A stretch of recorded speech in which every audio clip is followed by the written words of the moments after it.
Just as I expected. You are still alive. Scorched and irritated, you wrecked their twisted eyes, searching in water across all living life. I know ahead of time about the dire situation. Despite my objections for them to seek refuge somewhere else, insisted instead, and their choice only matters against you.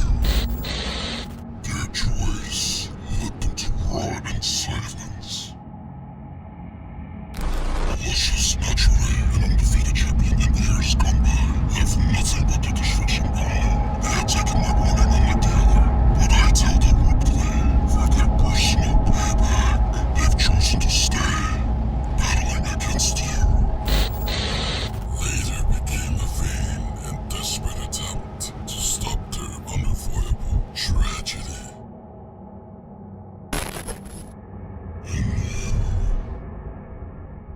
You've been more than just one little problem.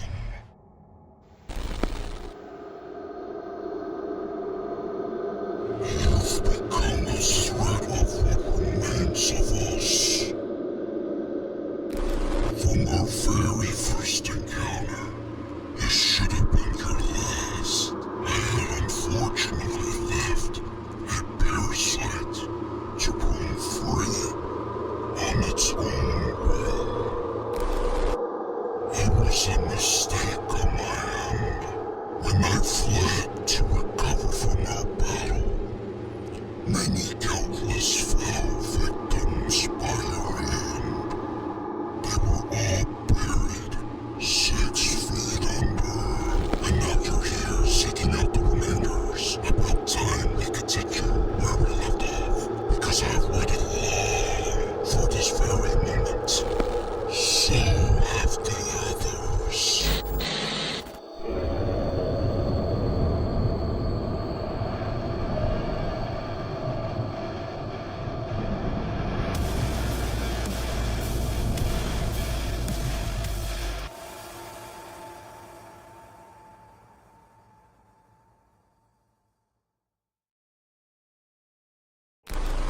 Unfinished business.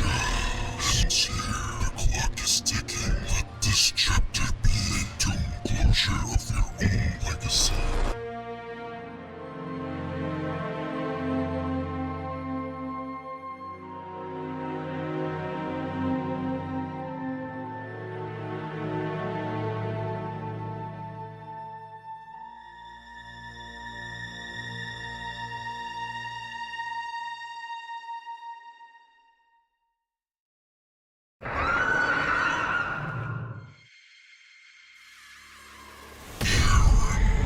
Kirin's that elder dragon that we faced. We all struggled with it, honestly. But throughout the majority of the time, we don't really talk about this monster quite a lot because of the main issues we had with him. And I am going to be discussing it right now because obviously Kirin needs to be showcased for the majority of players that I know for sure will struggle with him, even the newer ones completely. Kirin here is basically that monster here that's basically going to be really fast. He's also an Elder Dragon type, meaning that you won't be able to capture him. Just remember, as you can tell with Kirin, it may be hard to SAED. I get that. But mainly the approach here that I've done it completely, which is the complete opposite of majority of videos that you see throughout. Obviously reviews over with AED and Safi'jiiva. We won't do Safi'jiiva here, but it is optional for you if you want to do that. For me, I cut it short simply to AED and Raw Axe. The reason being, I ran it with Frostcraft. Frostcraft CB cannot be used with Safi'jiiva. You can only use it with Raw Axe for the higher input of damage.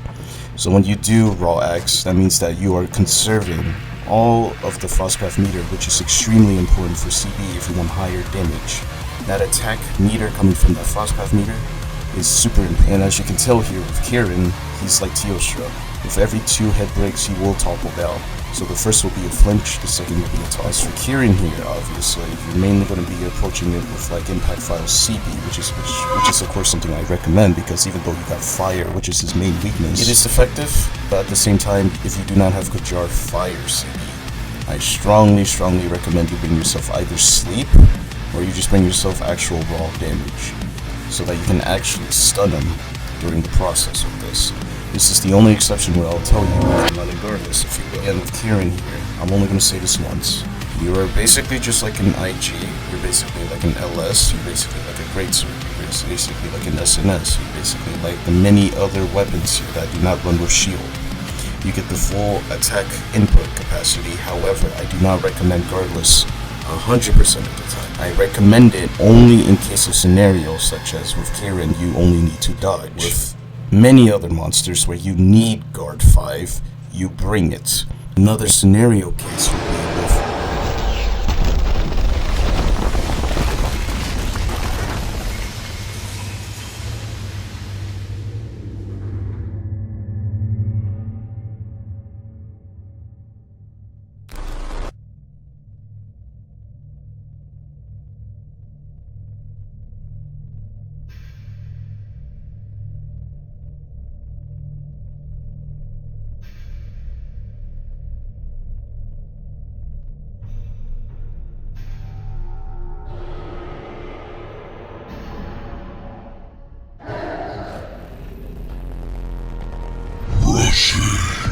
Finally, we made it to Rajang. No monkey, no wilds. It's not nice. That didn't even add Rajang into wilds.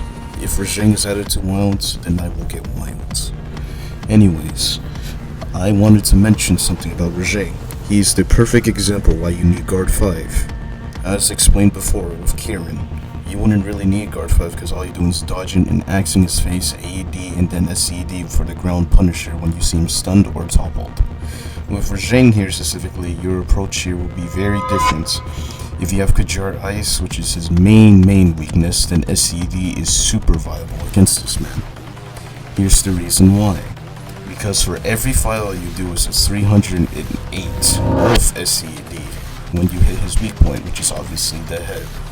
And so basically, you wouldn't need to drop it for Savage Axe. Savage Axe here is very pointless against Rajang. This Rajang specifically. If we talk about his future self, which majority of people bring guard 5 with AED and they Savage Axe, you see that majority of the time. But with this Rajang here, I'm gonna let you know right now because I be in 2 damn records of the times there, with 248 of Rajang with SAED alone. You do not need to Savage Axe him.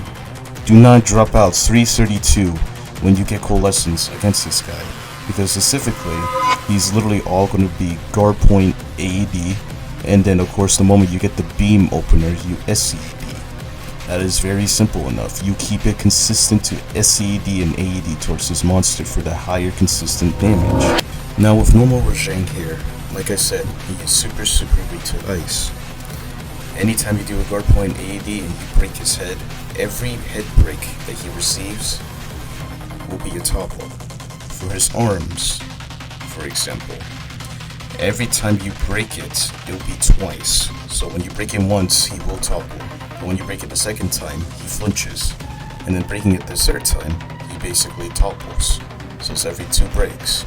His tail, obviously, is the main source where you need to focus with, unlike his future self, Furious Rajang, because he does not have a tail.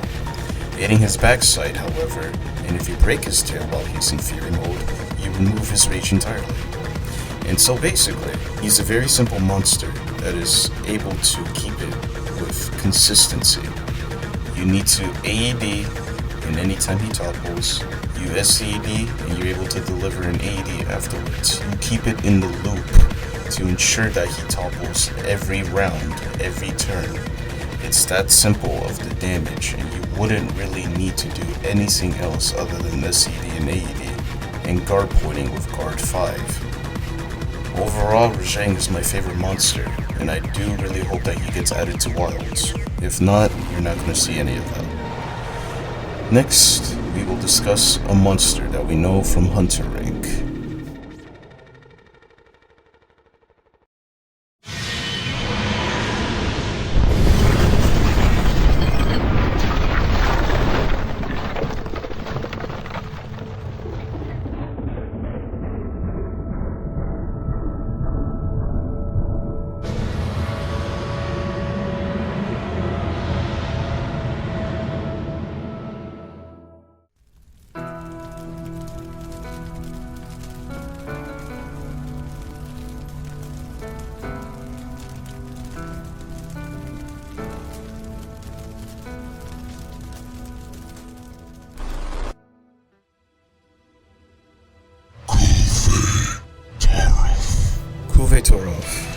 She's also an Elder Dragon. No pitfalls, no shrug traps can work on her. Sorry. You need to slay her, of course, and we're talking about actually slaying her for real. This is not like the Siege where she gets away. This is Phase 2 that you start with. Phase 1 is basically a part of the Siege that you can do in Hunter rank. So you need to know that this here will be very different from the Siege. This is where Kulve Taroth is now slayable. And of course, with Phase 2 is where you need to know it is the most annoying phase to deal with. Phase 2 obviously has her repeat attacks, such as the Great Jackra's roll. When she does the Great Jackra's roll 24/7, it's very hard to guard point against this attack because of the hitbox is very questionable at most occasions. Which is why for Kulve Taroth, when she has her mantle, I highly suggest you just hold yourself with guard. You also need to do a guard 5 because it is an extremely hard-hitting attack as well. If you do not have the pink shield, that is. And now, of course, the majority of the time, she will spam those attacks. Hardly would you see level pools, but the most common one you will see is her doing it in all fours, but the one that she does it standing up is where I'll talk about it later. Now, of course, coming from Kulve Taroth here, you need to mount her within this phase. Why do I say that? Is because you need to specifically get yourself a good advantage for damage. When she gets mounted and the prolonged period of her being mounted, she will trigger her magmatic glow, which only affects the mantle and all throughout her parts as well. I mean, she'll take a lot more damage, and she's the only Elder Dragon that takes it very high, substantially high of damage here. Aside from like the future monsters we'll talk about in the last analysis, who I will be not spoiling exactly on who takes the high damage, just like Kulve Taroth. But she basically gets herself up to this point where you need to focus on her horns alone. When you break her horn, you'll break the first layer. After breaking the first layer, you continue to break her horns. You will not remove the horns within phase 2 because it is impossible to. So what you need to do is damage it as much as you can. Right before then you get to phase 3. Now just do know, I mentioned one thing earlier. When she stands up on her 2 legs and she basically does a lava pool, a large one. This attack here, if you ever see it, you need to have pods with you. How do you get pods? You can tenderize from her, and if you of course have something called Shaver, it works. But of course a lot of charge blade users don't even have this type of jewel due to the large amounts of jewels that is given to you, but you're not able to fill up the entire thing of getting everything you need. So Shaver jewel, obviously, I do recommend you put on the mantle. Or you can just go up to a crab that's basically kind of all around within the map here, either on the cliff or on the very entrance of phase 2. And I'm talking about the helm crabs here. The helm crabs can be gold or iron. These are the helm crabs that I talk about with Raging Brachydios. You need to break those, you get dragon pods. You get 4 of them at least in total. With 4 pods alone, you should be able to down Kulve Taroth. There's no problem with that. And of course, that's free damage too, by the way. But do know this, it's like Yin Garuga. Once you break apart, after it's basically down in its own state of basically being downed, she will flinch. So you need to be careful of that. Overall, phase 2 is something you need to control Kulve Taroth with, because it is the most annoying phase compared to phase 3, which we will discuss right now. Phase 3 being that only particular phase where you need to really use the boulder and just keep up with your damage. There's nothing too much to say about this because all the damage comes from you. You can use the lava coming from like the volcano eruption that comes from the ground specifically. And of course there's only one boulder. And you can down her, just focus on the horns and make sure you break the horns within phase 3. Because specifically for phase 3, I would definitely recommend you carve it from there, because within the last phase I always see so many people try to carve the horns while Kulve is still around attacking. Like, it doesn't make any sense, dude.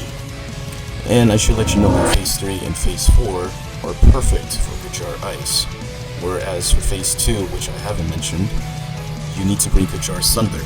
If you bring Kajar Ice towards to phase 2, then obviously your damage would be garbage. Why would you bring it there? You need to have Kajar Thunder and use that Kajar Thunder to break everything within the mantle. The magmatic glow is what matters for your damage for the files. You're able to do all the damage towards your mantle because of course that's where the main substance of the damage comes from. You're able to do it to her horn too, but as soon as you break the horn, guess what? Your damage with the files cannot damage the second layer. So when you get to phase 3 and 4, you have to jar ice. Your damage consists of consistent damage all throughout. So no matter where you throw it, you'll do big damage. And of course for the last phase, which is phase 4, everyone struggles with this the most because again, all the damage comes to you. You need to kill her pretty fast within this phase, just the same way as many other phases where you're rushing her. So you really need to keep your damage consistent. You need to also try to mount her if you can, because there's always a lot of stuff that they place around the walls where you're able to trample on and jump off from so that you're able to hit her. Make sure you hit her in the head because that's where the mounting strikes will count. Hitting her anywhere else will not count. So you need to make sure that you hit her head, and just make sure that you aim for her head because again, it's just like Kirin. Every 2 head breaks will guarantee you a topple. And of course, if you do it the same way for her limbs, it also counts as a topple. You need to make sure that you have Rocksteady on you, because this phase here is very prolonged. And overall, play it safe with Kulve, and make sure that you keep it consistent again with your damage. We will move on to